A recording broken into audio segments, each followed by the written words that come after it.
Kementerian Keuangan mencatat nilai total utang pemerintah hingga kuartal 2 tahun 2025 atau per Juni 2025 sudah tembus di atas 9.000 triliun rupiah atau tepatnya 9.138,05 triliun rupiah.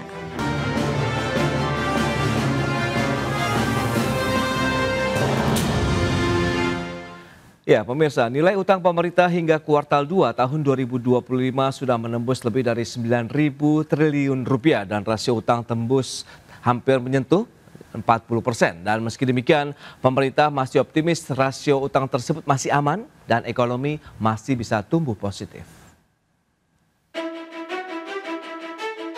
Kementerian Keuangan mencatat nilai total utang pemerintah hingga kuartal 2 tahun 2025 atau per Juni 2025 sudah tembus di atas 9.000 triliun rupiah atau tepatnya 9.138,05 triliun rupiah. Nominal utang tersebut setara dengan 39,86% terhadap produk domestik bruto atau PDB. Dan posisi utang tersebut turun 0,43% dibandingkan Mei 2025, 9.177,48 triliun rupiah. Meski demikian, Menteri Keuangan Purbaya Yudi Sadewa masih percaya diri dan menyebutkan nominal utang tersebut masih dalam batas aman. Sebab jumlah utang tersebut baru setara 39,86% terhadap produk domestik bruto atau PDB. Sedangkan batasan rasio utang terhadap PDB maksimal di level 60% sesuai Undang-Undang Nomor 17 Tahun 2003 tentang Keuangan Negara serta di bawah standar internasional. Selain itu, pemerintah juga akan selalu hati-hati dalam mengelola utang. Kan kalau acuan utang bahaya besar apa enggak, itu bukan dilihat dari nominalnya aja, tapi diperbandingkan dengan size of the economy-nya. Ini kan 900 triliun terus sekarang masih di bawah 39% dari PDB kan. Jadi dari standar ukuran internasional itu masih aman. Purbaya juga meminta kepada semua pihak untuk tidak menjadikan nominal utang pemerintah sebagai pembangkit sentimen negatif bagi perekonomian nasional. Sementara itu, nominal utang per akhir Juni 2025 terdiri dari pinjaman senilai 1.157,18 triliun, kemudian penerbitan surat berharga negara atau SBN sebesar 7.980,87 triliun rupiah, sehingga total outstanding utang pemerintah mencapai 9.138,05 triliun rupiah. Berbagi sumber, IDEX Channel.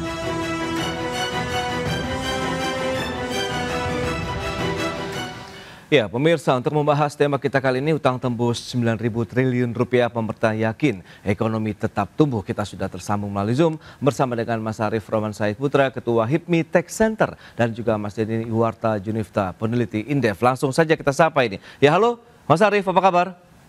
Halo Mas Pas, apa kabar? Alhamdulillah, baik. Kabar baik juga, terima kasih atas waktu yang disempatkan. Mas Denny, apa kabar Mas?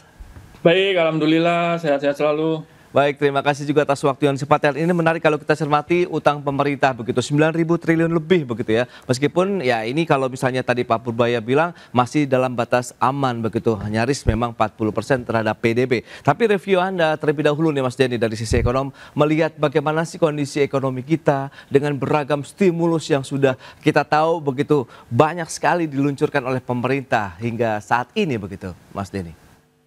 Iya, terima kasih. Jadi memang terkait dengan stimulus ini kita perlu melihatnya dari sisi cross check ke sektoril juga ya. Oke. Gitu ya. Karena kemarin kan juga kita lihat bahwasanya ada kucuran sekitar 200 triliun ya oleh pemerintah kepada bank-bank himbara untuk dikucurkan kepada kredit gitu ya. Dan harapannya memang ekonomi bisa menyerap itu dan tumbuh gitu.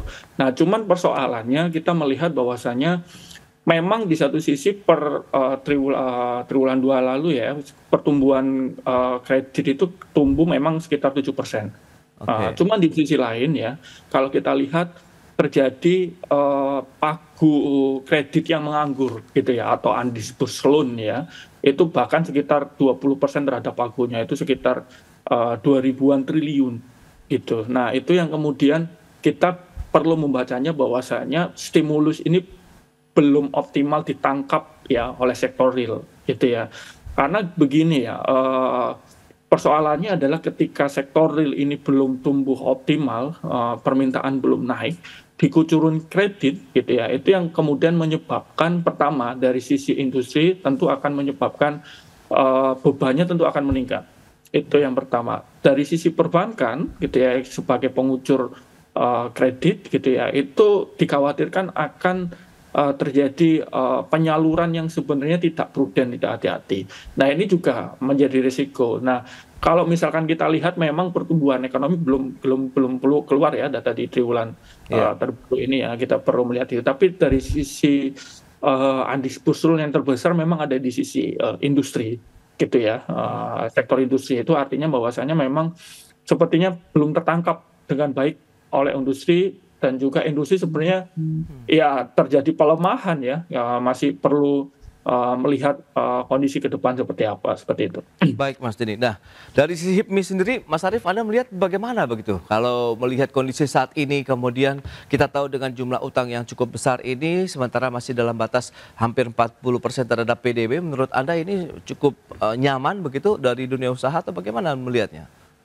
Iya, terima kasih Mas Pras. Jadi memang kalau kita hanya melihatnya dari sisi besarannya ya, yang tentu secara undang-undang, secara ketentuan itu masih jauh di bawah batas dalam undang-undang itu keuangan negara, yaitu 60%. Tapi memang yang perlu kita soroti dan kita awasi betul sebenarnya adalah soal penggunaan utang ini seperti apa. Kalau kemudian utang-utang ini digunakan untuk ke sektor-sektor infrastruktur atau yang bersifat produktif, tentu ini akan memberikan dampak positif secara berkelanjutan untuk ekonomi kita ke depan. Tapi kalau ini kemudian lebih besar porsinya untuk kebutuhan-kebutuhan yang bersifat konsumtif, ini tentu juga harus menjadi alarm buat perekonomian kita. Nah, selain itu yang perlu kita lihat juga adalah soal keseimbangan primer. Dan ini jauh lebih penting karena kita bisa melihat apakah kemudian kita itu membayar beban utang itu dengan utang baru atau bisa mencukupinya dengan dari penerimaan negara kita. Nah, kalau kita lihat data di 2025 itu memang dalam APBN itu defisit sekitar keseimbangan primer kita defisit sekitar 63 triliun, walaupun kemarin ada rilis pemberitaan sampai dengan kuartal 2 itu positif di 22 triliun. Tentu ini kabar yang menggembirakan. Tapi memang kalau di 2026 itu juga masih proyeksinya negatif sekitar 89 triliun. Nah, ini yang perlu kita soroti betul sebenarnya di luar dari jumlah yang memang luar biasa besar juga sebenarnya begitu, Mas Pras. Baik. Nah, kalau dari sisi nilai ataupun valuasi nominal utang kita begitu Mas Denny, menurut Anda ini akankah berdampak terhadap kegiatan ekonomi di dalam negeri atau seperti apa? Atau karena rasio utangnya yang masih aman jadi tidak akan terlalu memberikan tekanan terhadap kegiatan ataupun aktivitas ekonomi di dalam negeri, Mas Denny? Iya, betul. Jadi saya ingin menyambung dari Mas Arief tadi ya, bahwasanya memang di perekonomian itu kan salah satu yang mendorong ekonomi ya dari sisi pengeluaran itu adalah pengeluaran pemerintah gitu ya. Sehingga pengeluaran pemerintah ini menjadi penting untuk mendongkrak perekonomian.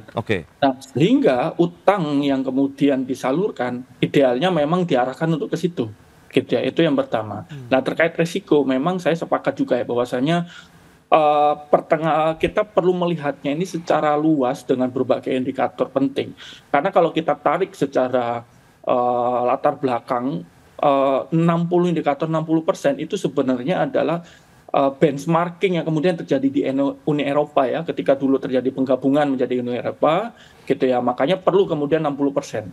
Dan itu yang kemudian diadopsi dalam Undang-Undang Keuangan Negara ya, 60%. Nah, ya ini yang kemudian perlu menjadi hati-hati ya, bahwasanya memang di pertengahan tahun itu biasanya defisit keseimbangan primer itu surplus biasanya. Nah, kemarin kuartal 2 tadi sempat disebutkan juga bahwasanya kita surplus 22 triliun.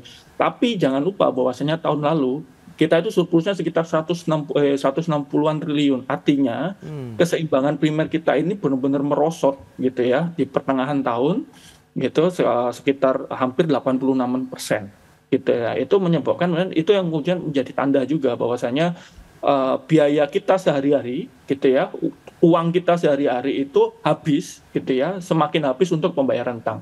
Itu yang pertama. Terus yang kedua, bahwasanya PDB itu sebenarnya tidak menggambarkan uang yang diterima oleh pemerintah untuk membayar utang. Itu yang menjadi perlu menjadi perhatian ya, bahwasanya ya PDB itu soal nilai tambah di ekonomi, tapi nilai uang yang diterima pemerintah ini belum tentu segitu. Nah, kita perlu melihatnya dari indikator-indikator lain, misalkan debt to service ratio itu dibandingkan dengan penerimaan kita, kemudian devisa kita dan sebagainya. Itu sekitar kita itu konsisten ya, berada di sekitar 24-25%. Padahal alarm konsensus internasional itu berada sekitar 20% ke bawah. Nah, ini yang perlu kita menjadi perhatian, dan 40% ini sepertinya termasuk yang terbesar ya ketika krisis kemarin gitu ya. Nah, itu krisis, maksudnya krisis COVID kemarin gitu ya. Nah, ini yang perlu menjadi perhatian.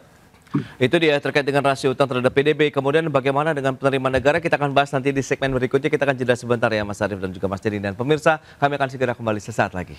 Ya, terima kasih Anda masih bergabung bersama kami dalam Market Review pemirsa. Dan berikut ini kembali kami sampaikan data untuk Anda. Kita akan cermati bersama seperti apa sih komposisi utang pemerintah begitu ya per Juni 2025 ini atau pertengahan tahun. Kita akan cermati bersama seperti yang bisa Anda saksikan ini dia. Untuk komposisi utang Indonesia terdiri dari pinjaman luar negeri, kemudian juga pinjaman dalam negeri. Totalnya ada 1.157,18 triliun rupiah. Ini dia untuk komposisi pinjaman. Sementara ada juga surat berharga negara yang diterbitkan oleh pemerintah. Totalnya mencapai 7.980,87 triliun rupiah, terdiri dari SBN rupiah dan juga SBN falas, sehingga totalnya 9.138,05 triliun rupiah atau 39,86% dari PDB. Itu dia untuk komposisi utang Indonesia saat ini. Dan selanjutnya kita lihat dari sisi kinerja pendapatan negara. Ini dia bagaimana sumber-sumber pendapatan negara kita. Ada perpajakan 1.330,4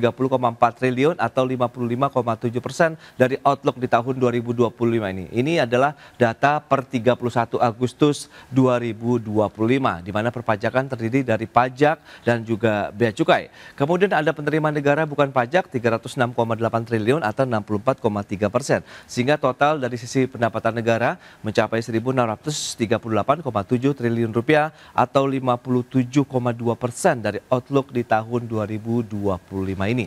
Itu dia beberapa data terkait dengan pendapatan negara. Lantas bagaimana dengan belanja negaranya yang tadi sudah disampaikan juga oleh narasumber kita, begitu pentingnya untuk menjaga bahwa belanja negara yang bisa menggerakkan aktivitas ekonomi di tanah air ya. Ada belanja pemerintah pusat ini mencapai 1.388,8 triliun yang terdiri dari kementerian lembaga dan juga non kementerian lembaga. Kemudian ada transfer ke daerah mencapai 571,5 triliun atau 66,1%, sehingga total untuk kinerja belanja negara per 31 Agustus 2025 mencapai 1.960,3 triliun atau 55,6% dari outlook di tahun 2025 ini. Ini dia beberapa data menarik yang akan kita bincangkan nanti ya dengan Mas Arief, kemudian juga Mas Denny Yuwarta. Baik, dengan beberapa data tadi yang sudah disampaikan, nah Anda melihat dari HIPMI Tech Center ya Mas Arief, Anda melihat bagaimana nih komposisi penerimaan negara kita? Menurut Anda dari HIPMI Tech Center, apakah ini sudah sesuai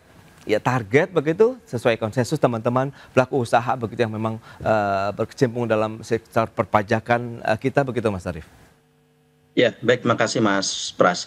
Jadi sesuai dengan proyeksi yang pernah kita sampaikan ya di IDX juga dalam beberapa kesempatan yang lalu bahwa sampai dengan akhir Desember selesai tahun ini itu paling di kisaran 94% lah begitu. Jadi memang itu dengan asumsi bahwa blokir-blokir anggaran segala macamnya itu bisa benar-benar dirilis begitu.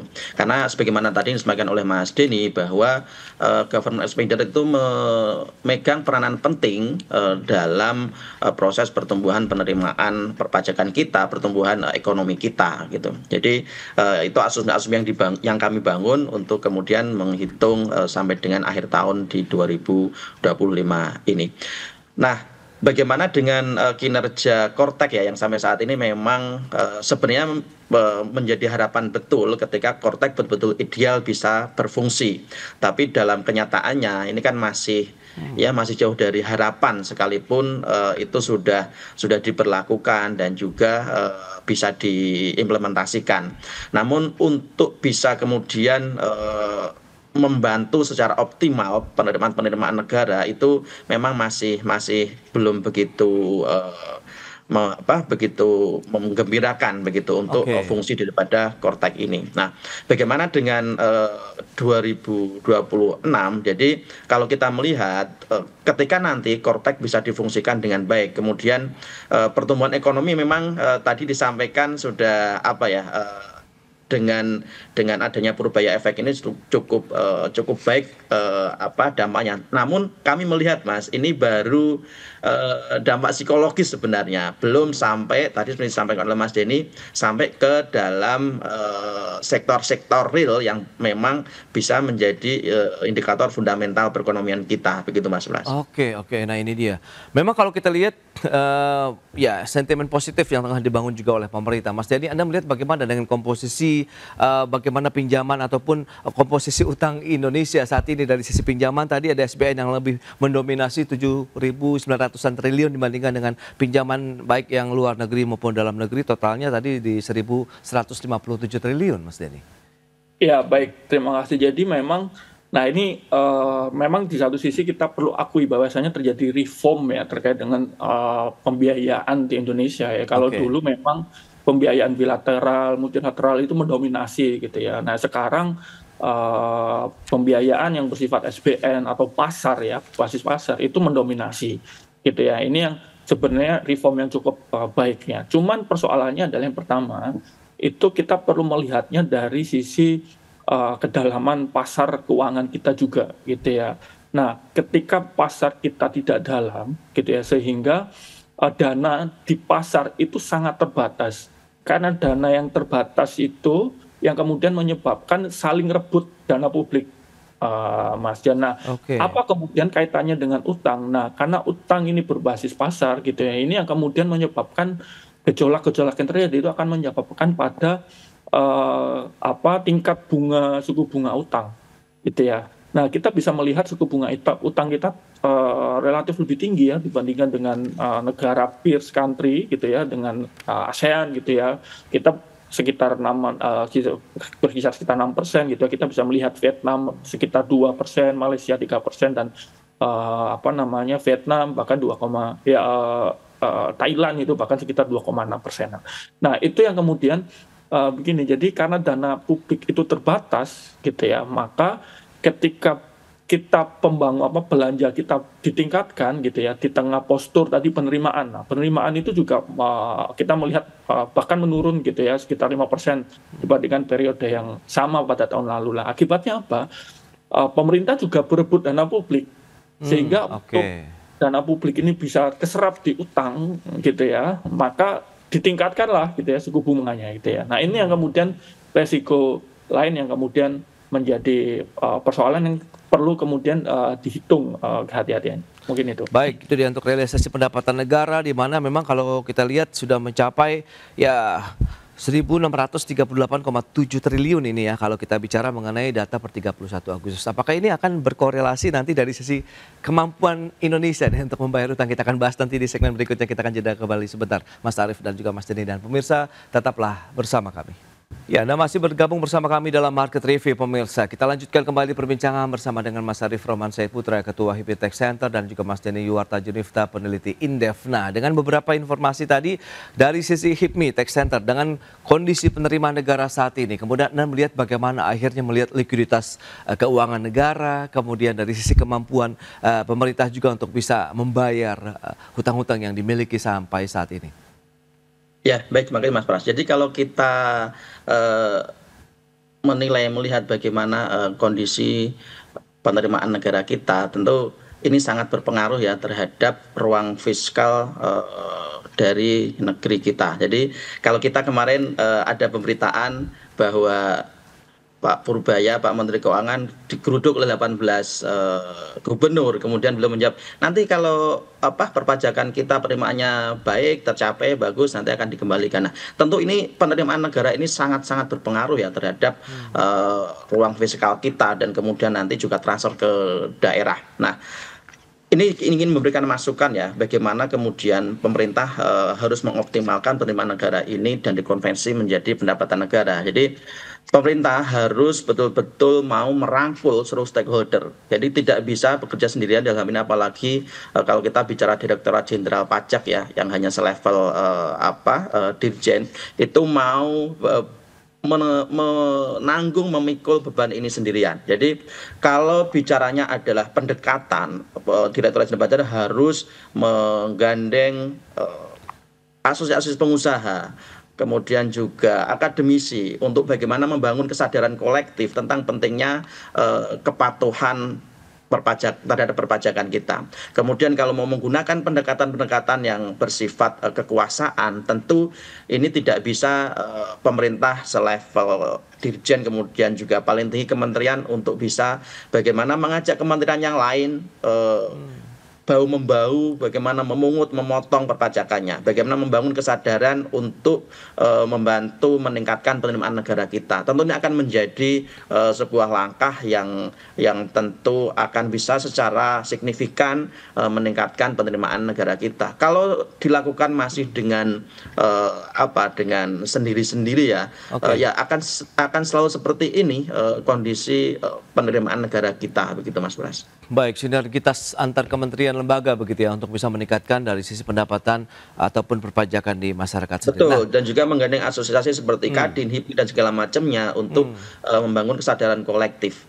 Itu dia, membangun kesadaran masyarakat untuk bagaimana mereka menunaikan kewajibannya ya sebagai wajib pajak. Nah Mas Denny, Anda melihat bagaimana dari sisi pemerintah sendiri? Tadi Menkeu Pak Purbaya juga masih optimis meskipun 9.000 triliun lebih, hampir 40% adalah PDB, tapi ekonomi kita masih bisa tetap tumbuh dengan didukung tadi tantangan dari sisi penerimaan negara kita begitu. Karena kita tahu ini juga di penghujung tahun lah kalau bisa dikatakan begitu, karena sudah bulan di Oktober begitu Mas.